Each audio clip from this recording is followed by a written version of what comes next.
Mendekati usia 50 tahun dan setelah usia 50 tahun risiko penyakit jantung meningkat secara signifikan. Tapi kabar baiknya, pola makan bisa menjadi perisai terbaik Anda. Assalamualaikum warahmatullahi wabarakatuh. Saya Dr. Ruli. Dalam video ini kita akan membahas 5 makanan super yang terbukti secara ilmiah bisa menjaga kesehatan jantung, membantu menurunkan kolesterol, dan menjaga pembuluh darah kita supaya tetap fleksibel dan lentur sehingga mencegah serangan jantung, mencegah stroke, dan sebagainya. Jadi simak sampai tuntas karena video ini cocok untuk Anda yang sudah di atas usia 50 tahun atau sudah lansia, dan Anda yang sedang mendekati usia 50 tahun, punya riwayat darah tinggi, kolesterol tinggi, atau diabetes, atau Anda yang pengen menjaga supaya jantungnya tetap sehat dalam waktu panjang. Udah siap? Ayo kita mulai.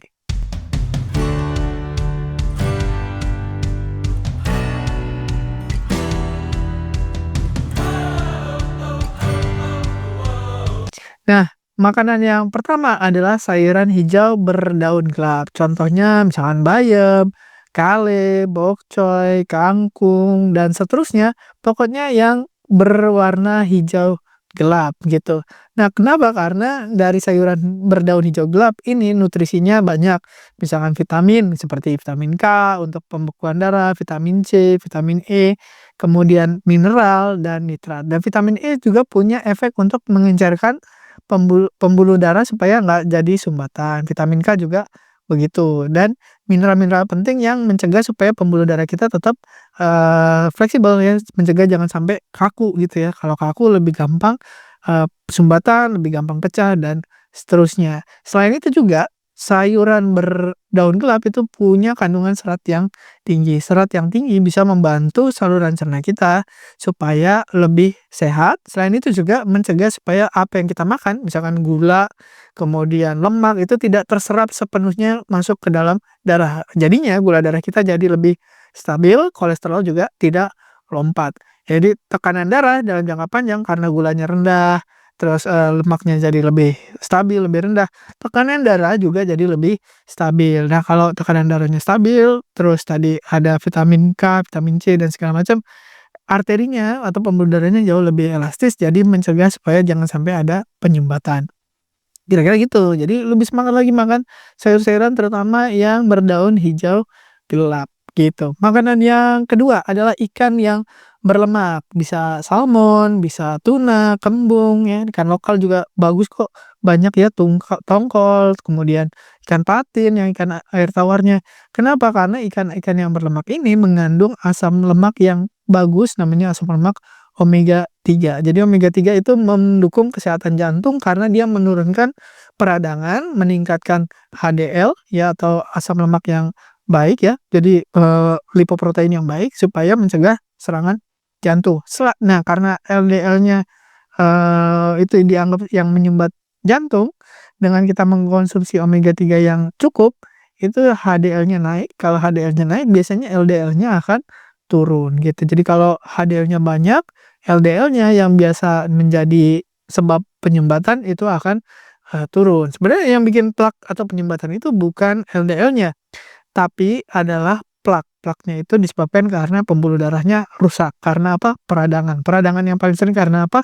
Tekanan darah tinggi dan diabetes. Jadi dua penyebab itu adalah ujungnya ya, pangkalnya, ujungnya adalah penyumbatan. Ujung dari penyumbatan adalah serangan jantung dan stroke. Cara mencegahnya semua itu adalah dengan ya diabetes dan hipertensinya diatasi. Tapi begitu ada perlukaan di pembuluh darahnya, bisa kita bantu dengan omega 3. Dan kita juga mencegah supaya LDL-nya itu tidak menumpuk dengan menambah omega 3 yang tadi fungsinya mengurangi peradangan, juga meningkatkan HDL, hingga otomatis LDL-nya bisa turun. Jadi ikan apa aja boleh nih. Ikan yang pertama yang berlemak, mau ikan yang impor ya, salmon, salem, sarden, dan seterusnya. Ikan lokal juga tidak kalah bagus, misalkan ikan kembung, ikan tongkol, ya, ikan patin, dan seterusnya.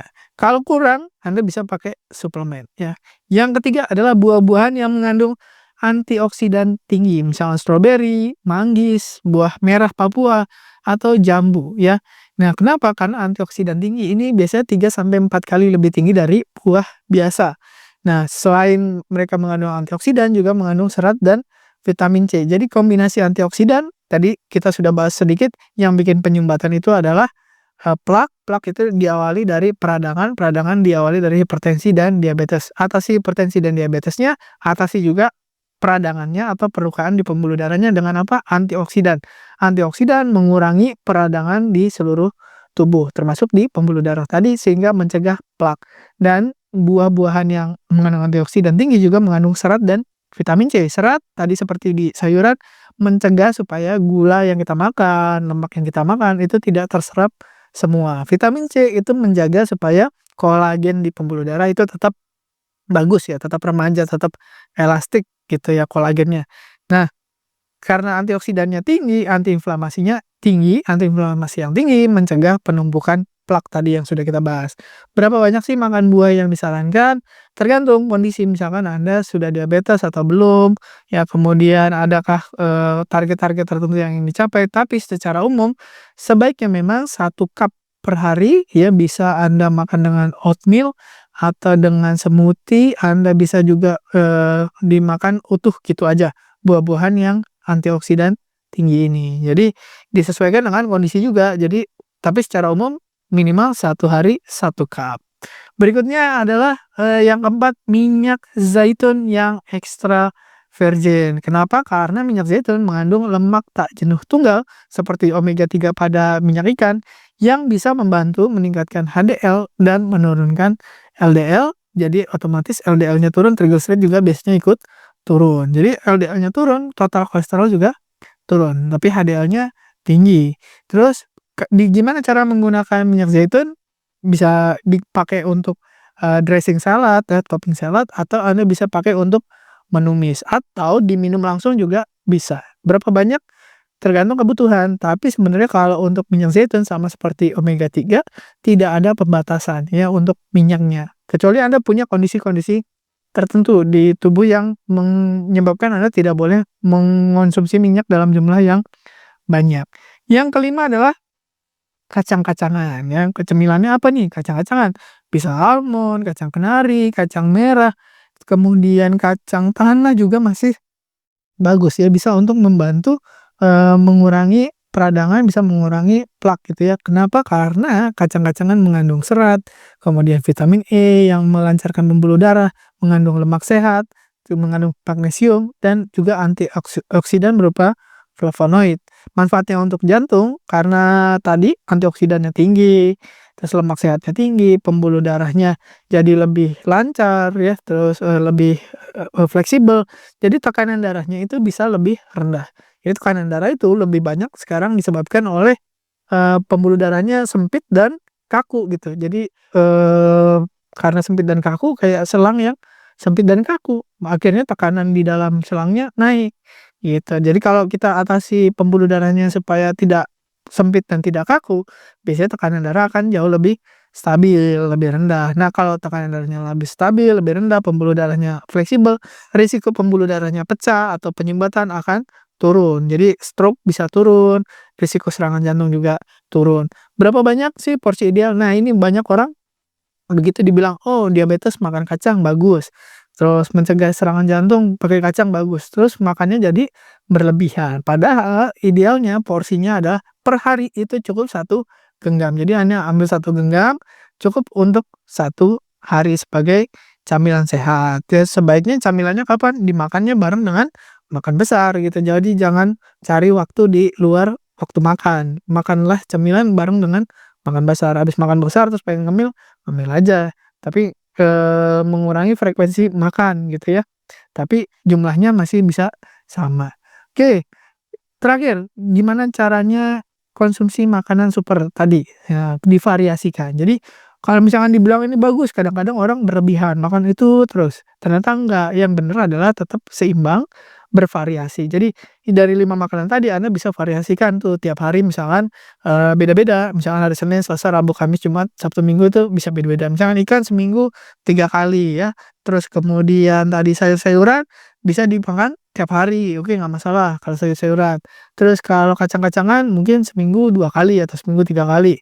Jadi nggak perlu tiap hari. Hindari atau kurangi garam, kemudian gula, dan makanan yang di ultra proses. Misalkan roti, kemudian mie, kemudian pastry. Kenapa? Karena ya tadi tinggi garam, tinggi gula, dan tinggi banyak bahan pengawet. Sementara garam itu kalau terlalu banyak, tekanan darah bisa makin berat.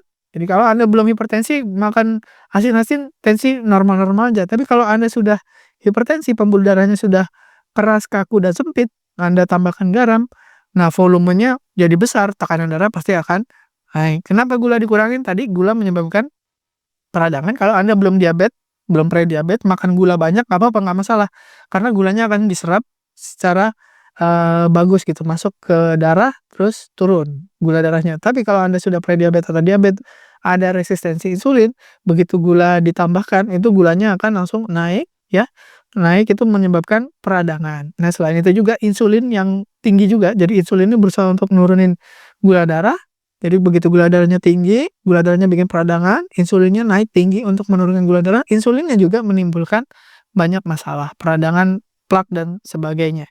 Nah, itulah kenapa harus mengurangi garam, mengurangi gula, apalagi kalau Anda sudah punya riwayat hipertensi atau diabetes.